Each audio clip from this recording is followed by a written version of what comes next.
देखो गीता के पहले अध्याय में श्री कृष्ण का सिर्फ एक श्लोक। इसके बाद अर्जुन ने कौरव योद्धाओं को देखा और वह युद्ध न करने के बारे में सोचने लगा। महाभारत युद्ध का पहला दिन था। कौरव और पांडव सेनाएं आमने सामने आ गई थीं। तभी अर्जुन ने श्री कृष्ण से रथ को युद्ध भूमि के मध्य ले जाने को कहा।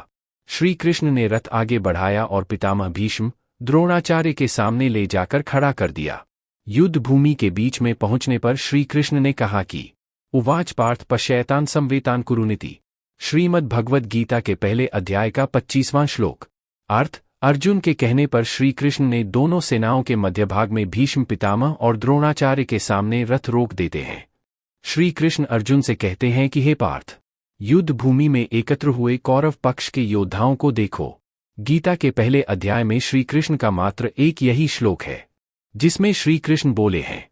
श्री कृष्ण के इन शब्दों को सुनने के बाद अर्जुन ने जैसे ही कौरव पक्ष देखा, उनके हृदय में मोह, चिंता, दुख, संन्यास जैसे विचार दौड़ने लगे थे।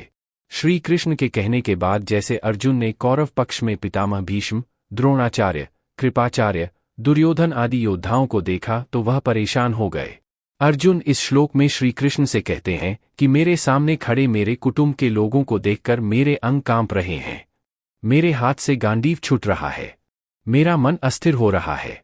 इस श्लोक में अर्जुन श्री कृष्ण से कहते हैं कि मैं युद्ध नहीं चाहता, मुझे कोई राज्य भी नहीं चाहिए, ना ही सुख चाहता हूँ, ये लेकर मुझे क्या लाभ मिलेगा। अर्जुन ने कहा कि मैं मेरे कुटुंब के लोगों के मारकर त्रिलोक का राज्य भी पाना नहीं चाहता हूँ। मैं युद्ध नहीं करना चाहता। इस तरह अर्जुन ने युद्ध न करने के अपने तर्क रखे। अर्जुन के प्रश्नों के जवाब में श्री कृष्ण ने गीता का उपदेश सुनाया।